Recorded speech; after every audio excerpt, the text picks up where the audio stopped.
Assalamu alaikum, everyone. And thank you so much for coming. I know there are alternative sessions, and it's wonderful to have a nice full room. It's also wonderful to be in conversation with Fakir Aijazuddin, an old friend from many years. And he really does need no introduction, but I just have to remind you what's on the cover of the book, that he has published 22 titles on such diverse subjects as Pahari miniature painting, Sikh portraiture, lithographs by British artists, the work of the 19th century Hungarian painter August Scheft, the travels of Charlotte Lady Canning from Kolkata to the Khyber Pass, cartography on Henry Kissinger's secret visit to China in 1971. It's a book from a head through a head to a head.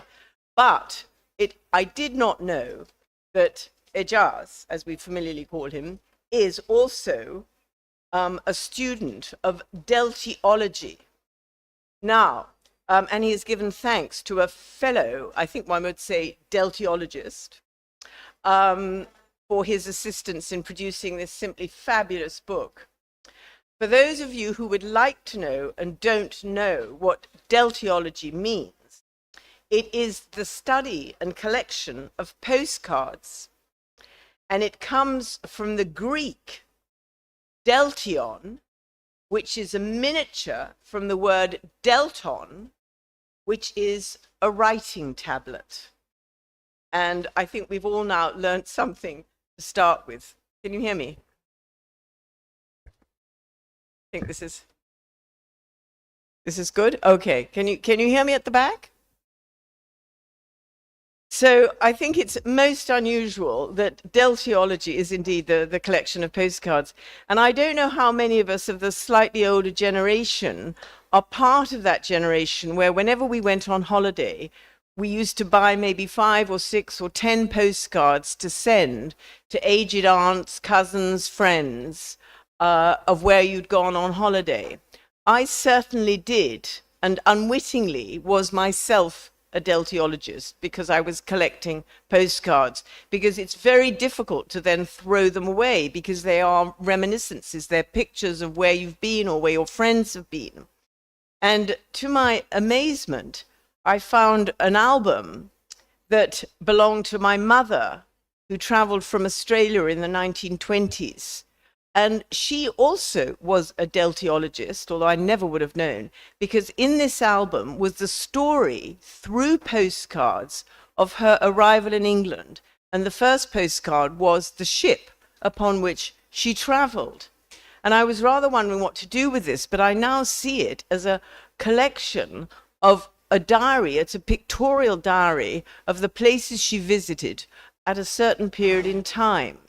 And so what we have here is now the forgotten images, postcards, pre-Pakistan, 1890 to 1947. And I think just because you haven't all got the book in front of you and you haven't had the opportunity to purchase it yet, we're going to have a very quick slide presentation just so that we can see some of the magnificent images which are in the book.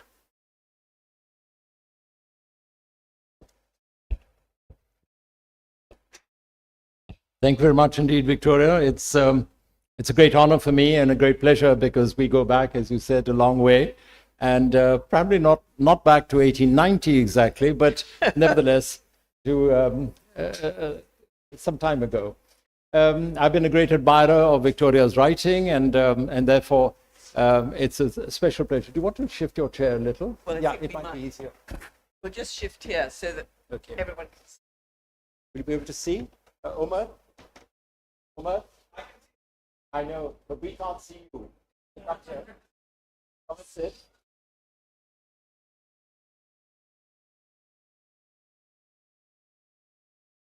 Oops. Omar, yahan aa jao. He'll come.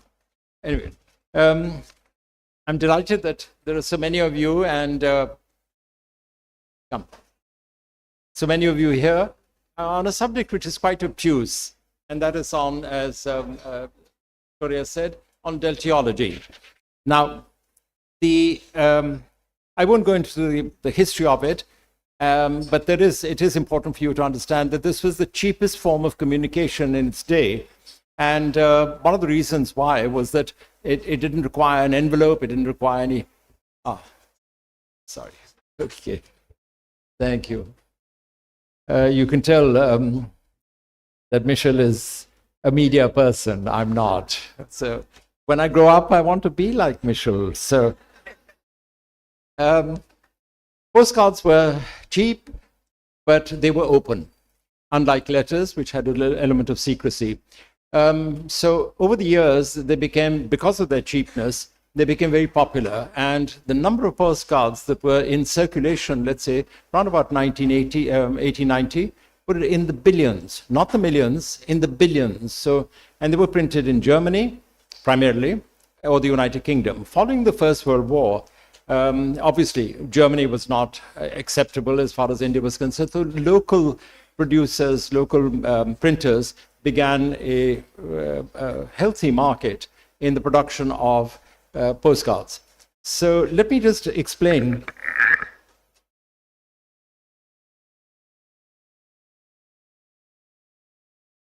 I've been assured that if I click, it'll happen. Ready? That's it. No. Yeah, but I'm back. Come along, my friend. We've been through this. I've had 3 dress rehearsals with him. Okay. Voila. 1890 to 1947. This is the map. And please, no political undertones, etc. I'm not concerned with this, Azad Jammu and Kashmir. But this is what the geography of our area that is now Pakistan looked like.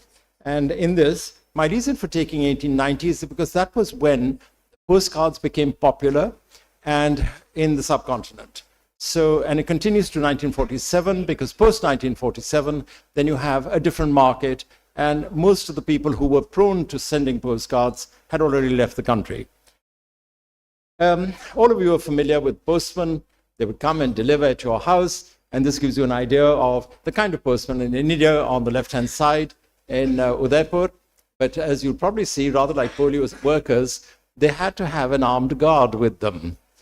And on the right-hand side, the more traditional form of postman. The earliest stamp that we have in postal stamp that we have in Sindh was as early as 1852.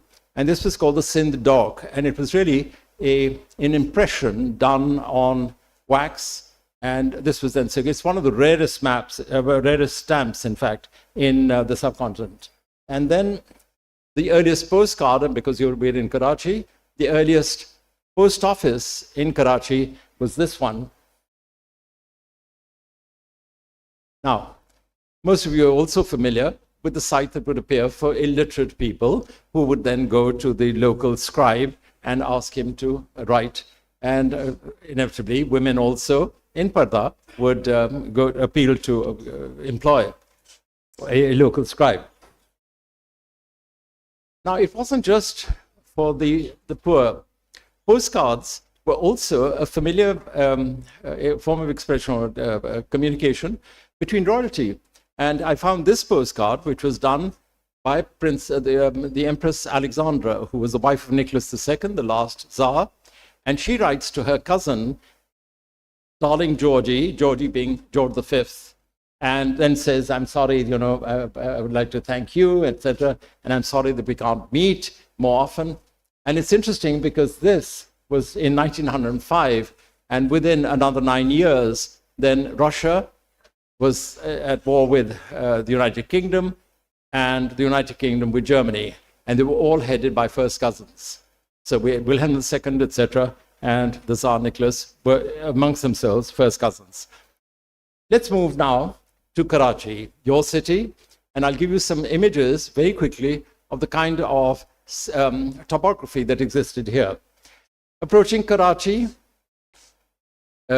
steamship coming in, and many of you would see this as the Bandar, Kothari Parade as it is called. Prayer hall, without the Sindh Club, without any of the other, can you see? Are you able to see? Yep, okay. No. Sindh Club, this is before any of the surrounding buildings. And Prayer Hall, this is with the statue of Queen Victoria on the left-hand side, which was then removed. And I think it's now in Mohata Palace, probably, yeah. Holy Trinity Cathedral. Anybody guess why it's unique, this particular picture? It's because the top story was removed. When it was constructed, they said it looked like a giraffe. And so it was decapitated, and it then had 3 stories, and the 4th was just dismantled. Empress Market, as it used to be, then was devastated and is now, I understand, cleared and restored to what was its original glory. Bandar Road, I'm not sure how many of you remember that Bandar Road was once populated with trams and with Ghodagaris, Victorias, and that is why city of Karachi was washed every evening of the excrement of the horses. KMC, anybody from the KMC here? Construction of the KMC building. Now, this is all, I want to emphasize, these are all topical pictures, you see. The point was that a person who was here, and he probably was an employee of the KMC, writes back to his family and he sends them a picture of it under construction. The white in our flag represents the Hindus. And so we have the Hindu Gymkhana, which is today NAPA, National Academy of Performing Arts.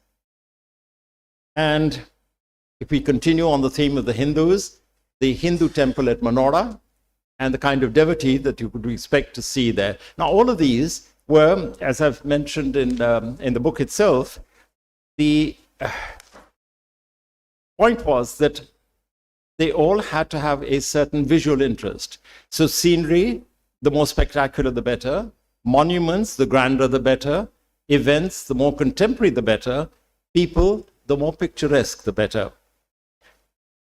And going out of Karachi, Mango Pir, and it's supposed to be the lice from the Pir Mango, which were then miraculously converted into alligators or crocodiles in this case. This is an unusual one, and it's a postcard, and that is of the dirigible called R101. And this was rather like the Titanic. It was novel, it was very large, first of its kind, and it was filled with gas. I'm not saying the Titanic was, but it was filled with gas. And the idea was that a person could then travel from Paris to Karachi with one stop in between for refueling. And inside this huge, monstrous whale of a ship you had rooms, and you had drawing rooms, and you had bedrooms, and you had... So they took the risk of cooking on board, but unfortunately, what they couldn't prevent was a spark at the time of reloading. And so Karachi built this huge hangar near... and this is what the dirigible looked like. When on its inauguration flight from Paris, it exploded. And so there was no point in having a hangar of this size in Karachi. Now, 1947, and Michelle has written movingly about her family's transition, as for many of us and many of you moved from India to what is now Pakistan. And this shows you the race course. But because it was the only area open in 1947, it was then the location for the lodgement of refugees. This is something we forget, and I, as a child, remember 2 things. One, the cortege of Qaid-e-Azam in September 1948, going down Victoria Road. I was about 6. And the second, which is a very moving memory, is of walking on Victoria Road and stepping over the bodies of sleeping muhajirs, persons who had nowhere to stay, not even the racecourse, and were sleeping on the pavements of Karachi. We tend to forget this, and as to what it was like then and how far we have come now. But I'll now move from Karachi And the structure of the book is that you have Karachi as a capital, and then the rest of Sindh.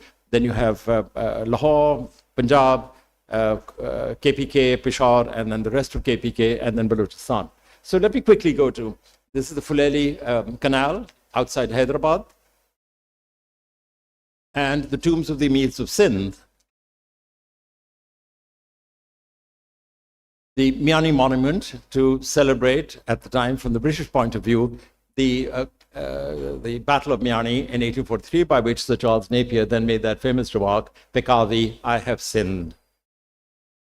Victoria Tower, not many people will know of this one, but it is in Jacobabad, and to commemorate the Jubilee of Queen Victoria, and Mohenjo-daro. And this was a contrived photograph, but done for popular dissemination, which showed the width. So these people who were put there was to demonstrate the width of Mohenjo-daro streets. And if we continue northwards, we come to Sakhar, and there is this minaret of Masoom Shah. It was a sentinel. And Satbela, an island between Sakhar and Rodi, in which there are a combination of both temples, Hindu temples, as well as a Muslim mosque. The natives of Sindh, this is what they look like. This is what your ancestors look like. And they're wearing a thing called the Saraiki Topi, very distinctive to the residents of Karachi and of Sindh. Now I'm taking you further north, and we go to Khairpur, which at that time was a riyasat. It was this principality. And this is the palace of the emirs, of the Mir of Khairpur. And I'll take you to the next one, which is Bahawalpur. Bahawalpur, and forgive me, Victoria, toadies of the British, they celebrated their association with this 100 years from 1834 to 1934. And I remember asking one of the Abbasi family who were from Bahawalpur, I said, you know, have you seen this postcard? And there's a kind of 100 years of fidelity. And he said, how do you think we survived?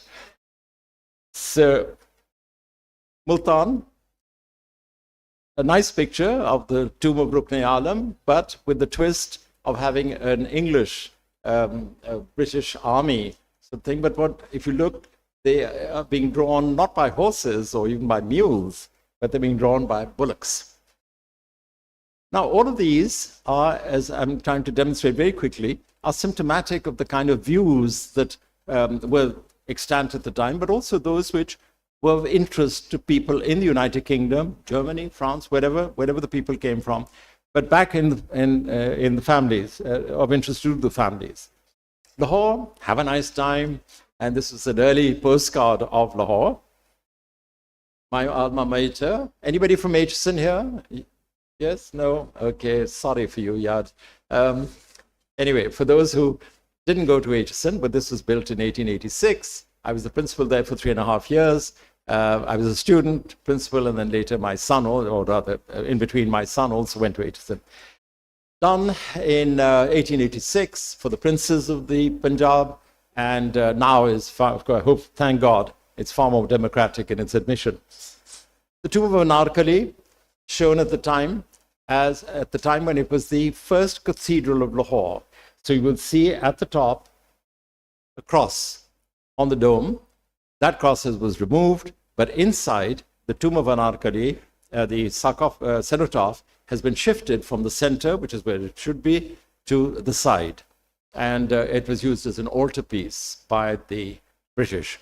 Subsequently, the new cathedral was built, and this was then converted into the Punjab Records Office.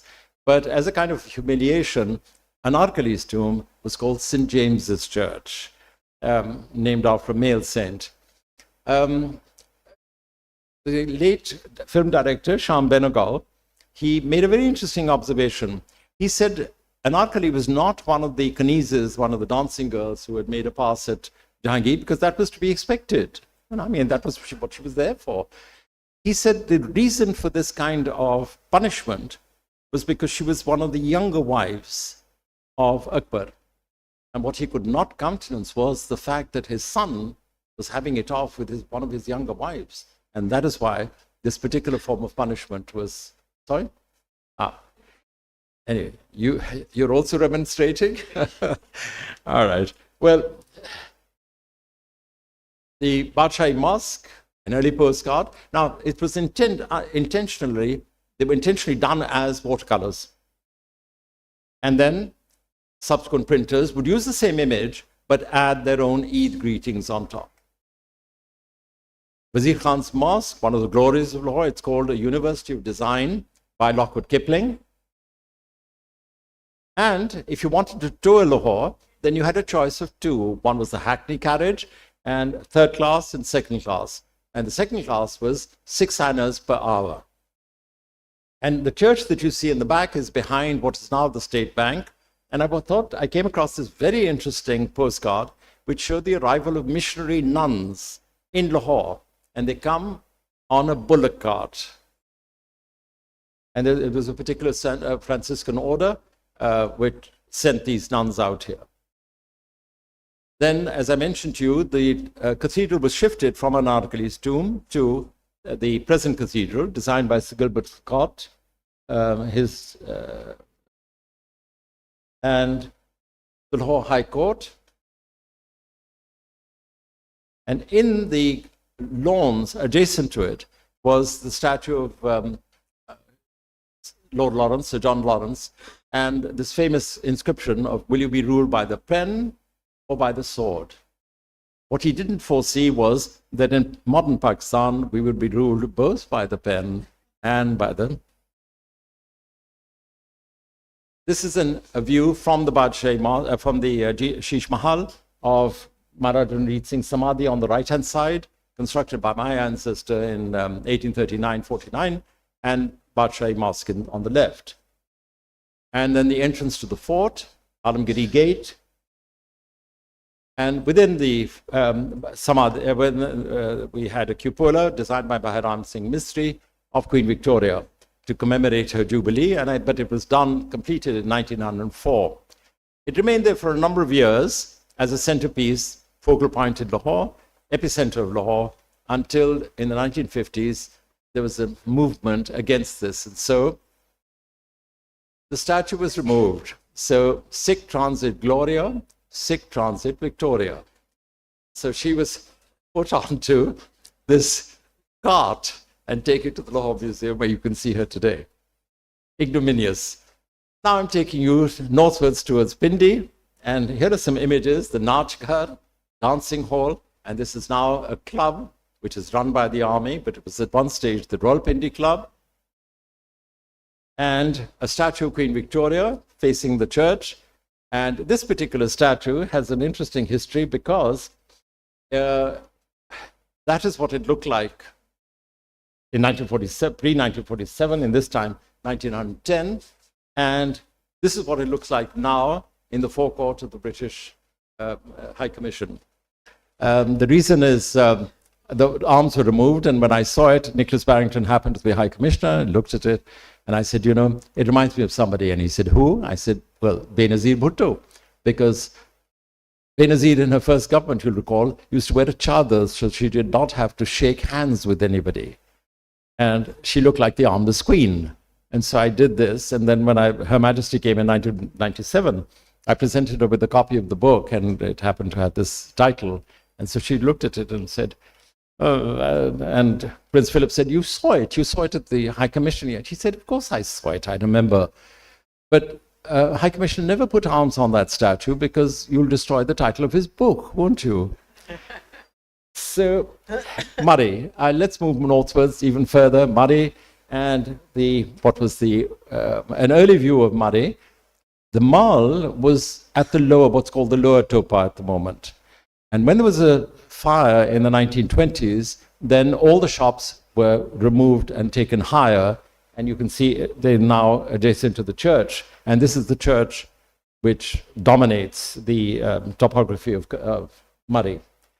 I'll now quickly take you to Peshawar and the rest of KPK. So let's turn to Peshawar, the Pathans.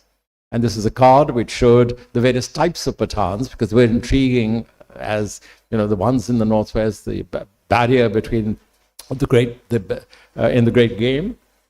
and the Kisakhani Bazaar, and the fur market, which used to be a focal point as far as furs were concerned and the export of them. Islamia College, which Quaid-e-Azam visited in 1948, yes, I think. And this, which looks like a mosque, but was actually designed as a mosque for the Roman Catholics.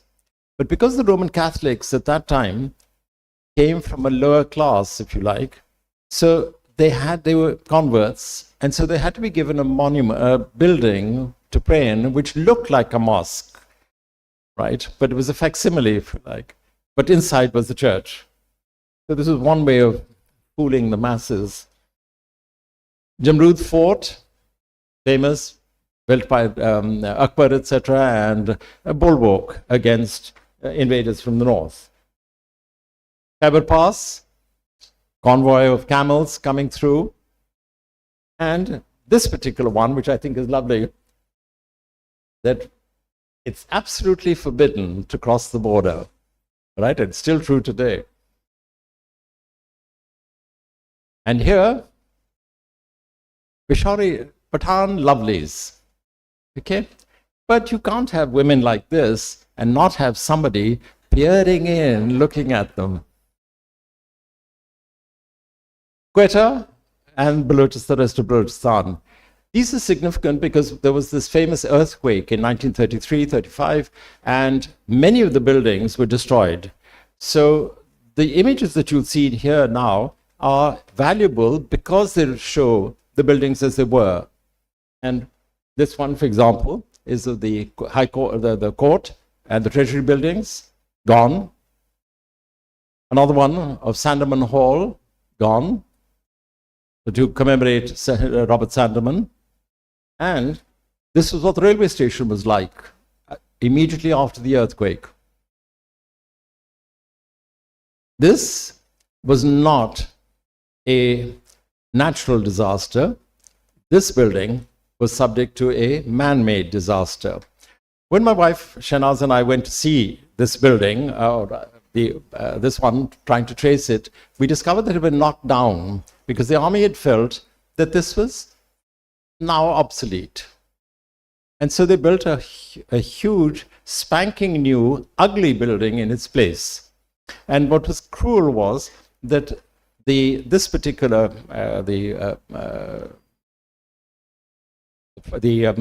staff college was on the side, which was the safest side of Quetta, because there was a fissure between the old town and the new one. And instead, what nature couldn't do, GHQ did. The fruit sellers, again, topographically interesting, individually, and Brohi is particularly interesting because they were almost medieval in their in their clothes, in their locks. And here we have the Kojak Tunnel, which is one of the longest tunnels at the time, 2.5 miles. I'll now come closer to Chitral. And we have one picture, I've reduced it to one, which is of Christmas greetings being sent from Chitral. So obviously somebody from here is sending it to the United Kingdom. And you can see the fort of Chitral with young husband who was responsible for the relief of Chitral in 1894. Now I'm going to introduce, let's have a bit of fun. I'll introduce some social pictures, okay? They were not all of topography, they were not all of historical events and monuments, etc. So let's start with one, which is on Nestlé's, an early picture of Nestlé's, where they're advertising their milk products. And here's another, which shows Caraballo's tonic. And they were very advanced in those days. There were tonics for men and women. And so that is why you see both of them astride this donkey. And here is another one of advertising Sarwalo's tonic. But you can see the absurdity of the man's dress and headdress particularly. And it was printed in Trieste. Sorry? I'll ask the printer. It's just a mistake. And this one is called Roses of the Punjab, I Don't Think.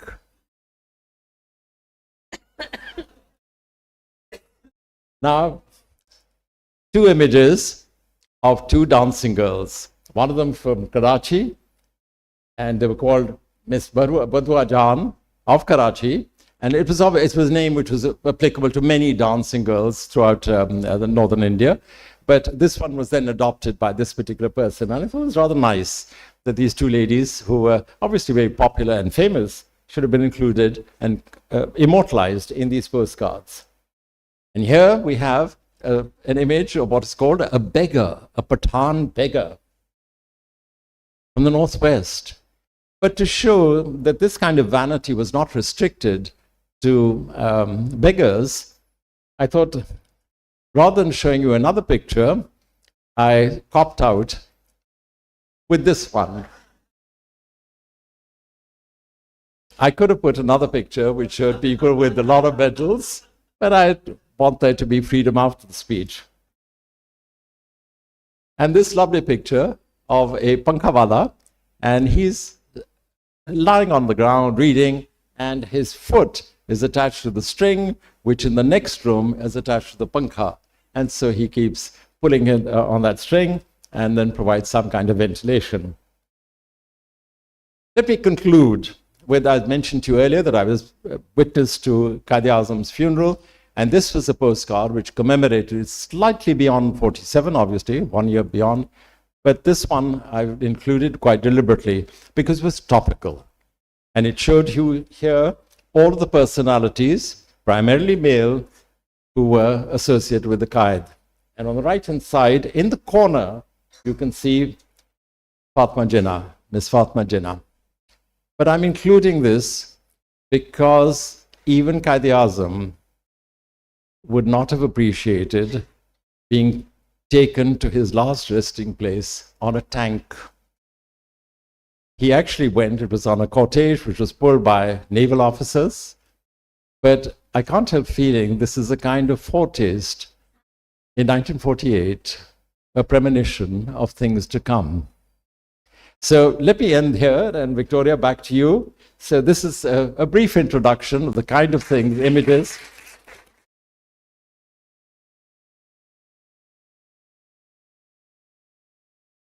Thank you so much, Aijaz, for that absolute tour de force. And I think it shows we must get the complete book so we can see all the postcards.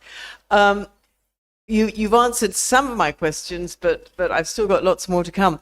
The first thing that, just before we plunge into the actual book, what's interesting to me is what warranted, and did you manage to find out what warranted a postcard? Now, you mentioned this one is a commemorative postcard, so that's kind of logical. I thought it was very interesting having the postcard of the refugees, and some of them are, I just wondered, is there any indication when you're studying postcard collection as to what would make the cut, that you'd think, okay, it's worth printing 10, 20, 30, 100 postcards of a particular topic? The scenic ones may be more obvious, but why some of these sort of quirky pictures? I mean, indeed, there's one of Baluchistan of a beggar. How many beggar postcards do you think might have been, not a beggar, sorry, the dwarf. Yeah. How many dwarf postcards might have been sent? Well, they were novel. That was the first thing. They were novel. And so being sent from, let's say, Quetta, or a picture of a dwarf, it was just intriguing. And the second thing is that, as you mentioned, of all the popularity of these postcards came into the fore because the images, in a way, replaced the necessity of a long message.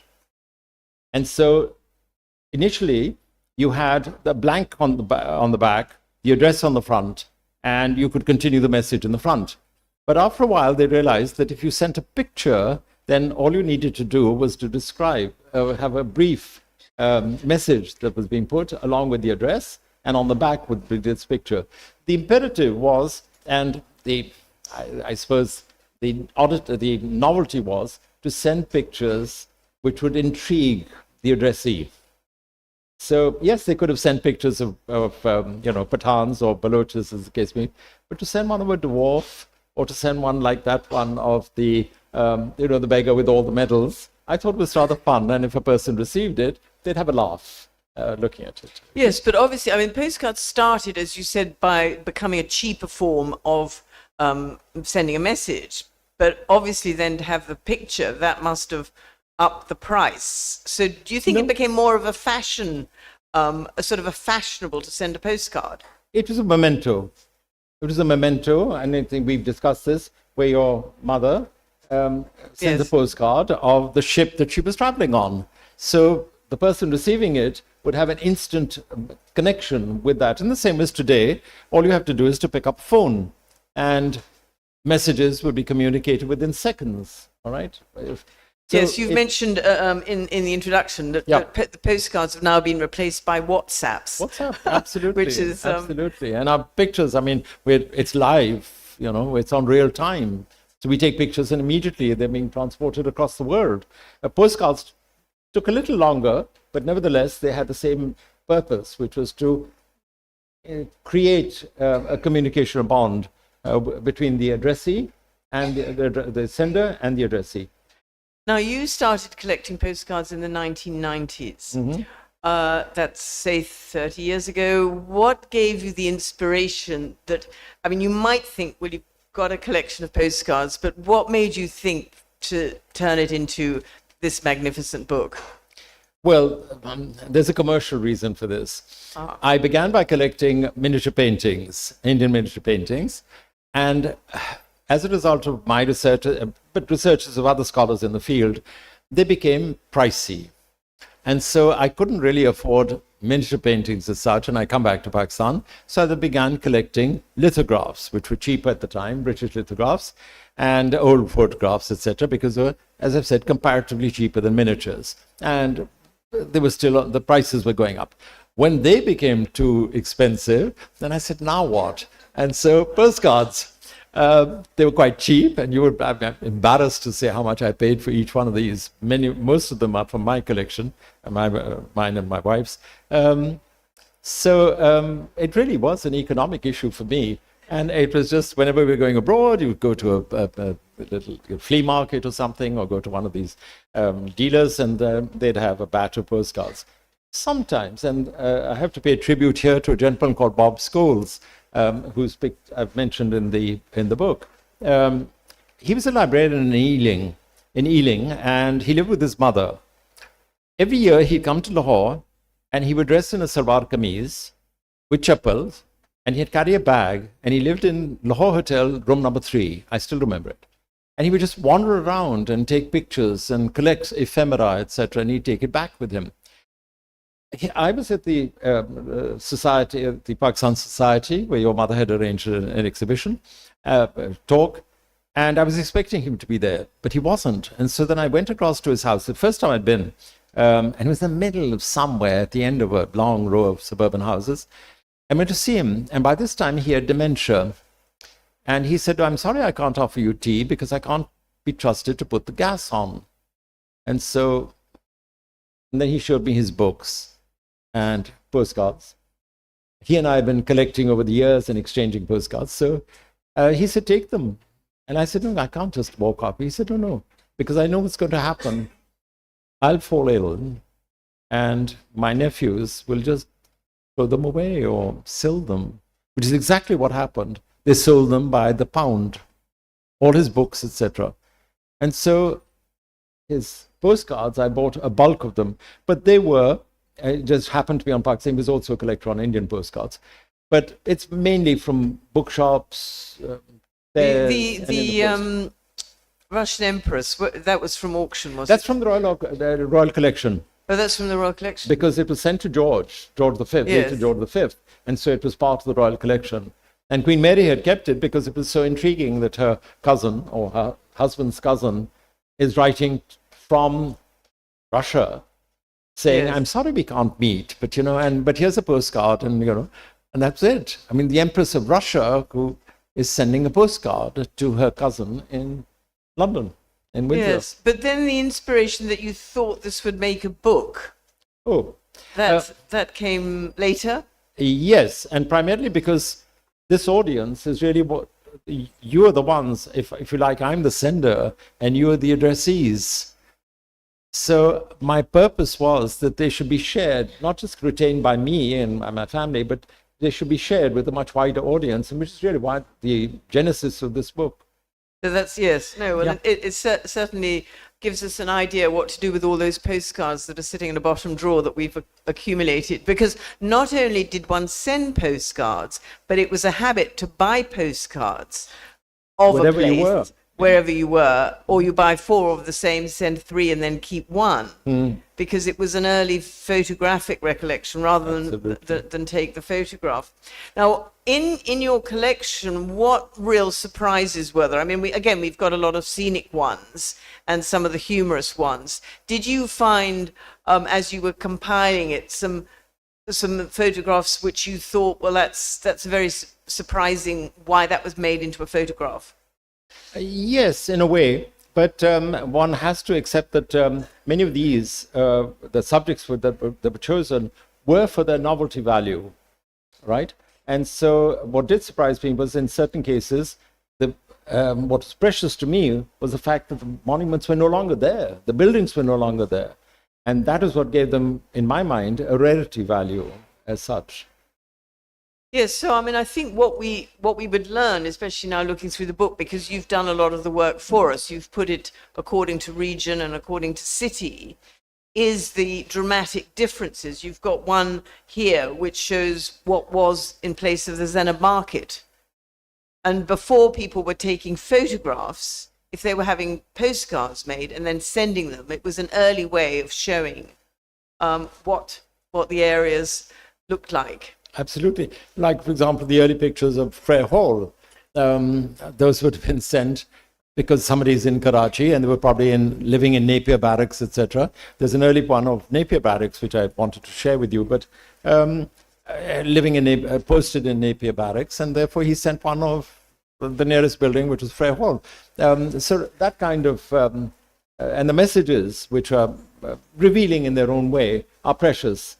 But one can't always include, and they tend to be succinct, which is the purpose of the postcard, succinct, brief, and as one of them put it, that I'm sending you this postcard because I don't want to write anything.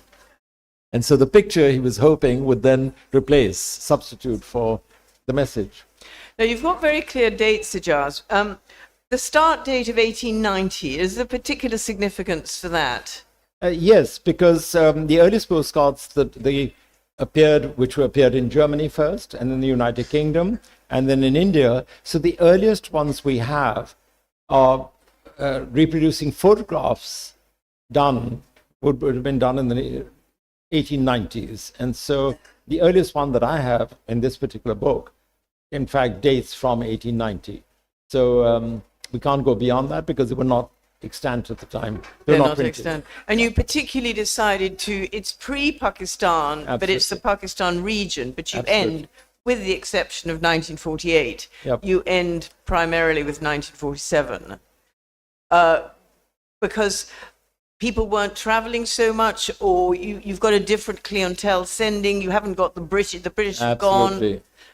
The clientele had gone. The British, who were prone to sending postcards back home, Christmas, New Year, whenever, they were no longer here. And so some of the final postcards that we have were sort of August the 13th, 1947, where a person is saying, well, I'm on my way back. So it was really, that was why I had to take a terminal date, because the clientele, as I've said, had changed. It was no longer here. Would it be true to say that postcard sending is a kind of Western phenomenon? Oh yeah, it was invented there. It was invented there. And also the postal rates were such that it was more economical for them to do it. From here, obviously it would appear as airmails. And so they would be charged the air rate for it. And in terms of the dates, some of the postcards were dated so it was easy. Did you have to do some research to have a postcard that didn't have a date on, but by its content, you were able to determine, for example, that it was pre-World War I or post-World War I? Yeah, combination of two things, Victoria. One was that the monument itself would indicate. Okay, Like the Trinity Tower. like the tower. Okay, number one, Victoria Tower, Queen Victoria statue, whatever. We would be able to more or less, we would say it cannot be before this date, and so therefore it may be posted. Yes. And the second was the printers. Ah, yes. The history of the printers themselves. So we knew that XYZ, and you've seen here Jal Bhai and people like this, their postcards would have been printed after they went into commercial business. And so we have a kind of commencement date because we know that that is when the business was established and this is when they were popularized. Raphael Tuck, for example. Yes, indeed. I think what we, maybe this is a lesson for us to take home, is that we shouldn't throw out as much as we perhaps do, because postcards are still on sale. People maybe still buy postcards, they still write them, but they're not looking with an eye to history. No. As I think the people who kept the postcards before. So are we really looking at a bygone era in terms of postcard, in terms of deltiology? Well, I've tried to find later postcards, and I've discovered that many of them were, for example, pictures of PIA aircraft or the stewardesses on PIA, things like that. They're not, I mean, I love stewardesses on PIA, but they're not exciting as a collector's item. So most you probably see roses and Eid greetings and things like that. There are some in the book, for example, of Eid greetings where they are using flowers and bouquets, etc. But they don't have the same, for me, the same excitement that the old pictures did. Yes. But it's a personal thing. Yes. Personal thing. Do you think you have any gaps? I mean, it's pretty representative. I've been through it, but were there places where you think, well, I just wish I'd come across a postcard of the Bolan Pass, for example, or Yes. Well, let me try and answer that. There are 3 or 4 collectors, and I mentioned their names in the books. One is a person in Omar Khan, to whom the book is dedicated, who started me off onto this, and we began exchanging information about it. So he has a collection of about 35,000 postcards of the whole of the subcontinent. His father, by the way, was Munir Ahmad Khan Sahab, the head of the Atomic Energy Commission at one stage. So Omar had an Austrian mother, Pakistani father, migrated, now lives in San Francisco. So he had a superb collection, has a superb collection. It's harappa.com if you want to go and see those. They've been uploaded. Ken Robbins in Washington, D.C., psychiatrist. He has about 15,000 postcards, which he's now donated to the University of Pennsylvania. And there's Ratnesh and Sangeeta Mathur, who were formerly in the Citibank and who are now collectors living in New Delhi, and they have something like 50,000 postcards, primarily of India. So I had the advantage of being able to ask them that these are the ones that I'm going to be putting in the book. Can you suggest any others? And that's where this infantry one of Khairpur, Bahawalpur came in. And he said, yes, I've got this one, and why don't you use this? Or the ones of the social ones of the dancing girls. I had one, somebody else had another, and so we brought them together, that kind of thing. So it's if there are any gaps, then what I would suggest to the audience is go into your attics, go into your father's, whatever you inherited, and see whether there is anything like this, and you'll find them. You'll find them. I mean, yes. You mentioned your own. Well, no, I think it's definitely less. I'm going to look again, less askance at my old postcards, because I think, to me, the message, and I'm sure for everybody who looks through this book, is the fascination of the architecture, the terrain, the topography, what we learn, which you can't necessarily capture. Maybe there are some old photographs, but having them in postcards, it gives you, and now with, of course, the reproductive skills that we've all got, you can see them as well as the original. But it certainly has given, I think for Pakistan, and for Pakistanis, it gives you a wonderful breadth and depth of what the country was like as we say, pre-1947, pre-partition. Now, very quickly, a word of advice to all of you. Somebody came to me yesterday. Thank you. Somebody came to me yesterday.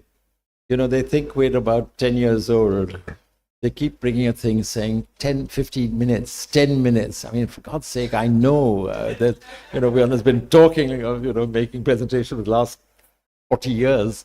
But thank you, nevertheless, whoever you were now. Thank you, dear. I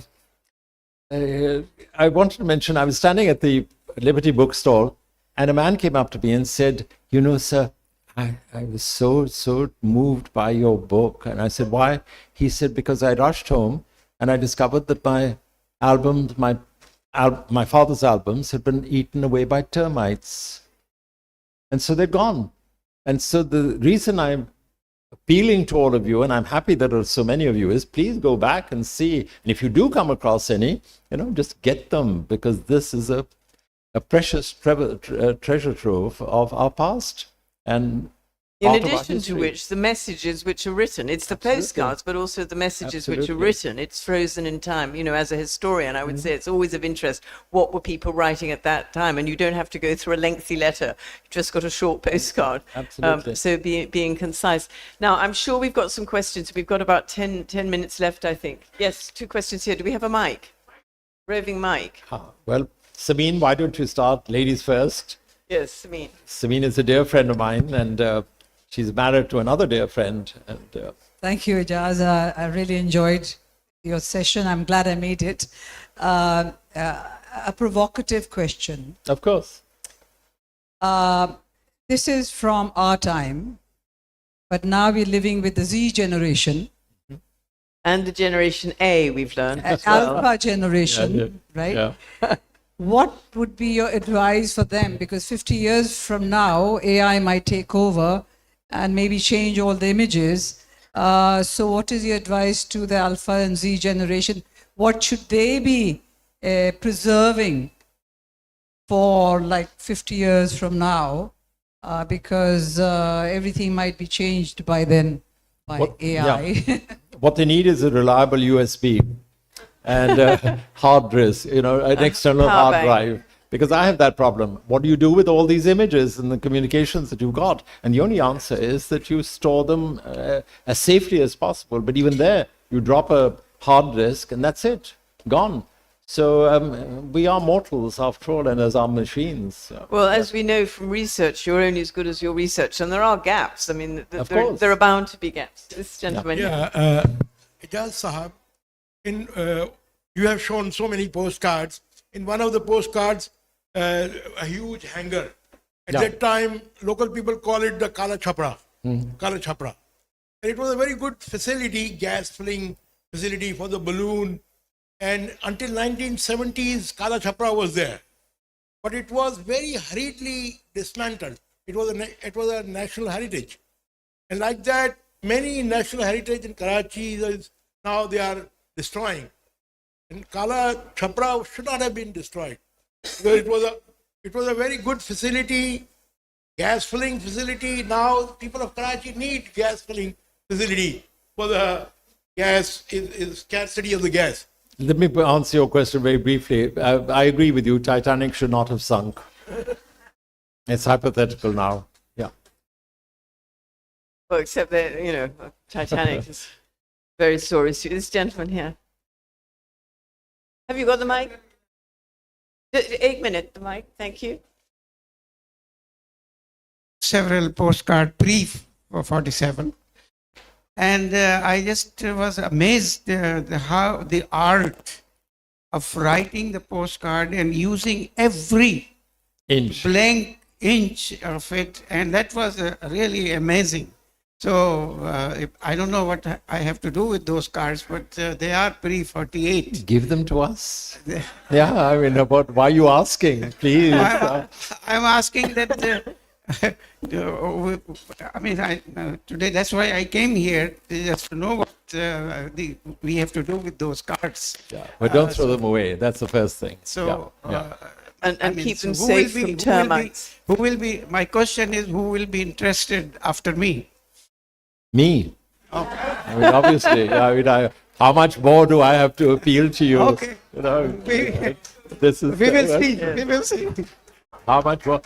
Do we have any more questions? I can't necessarily see from the back, so do make yourselves visible. Is anyone at the back?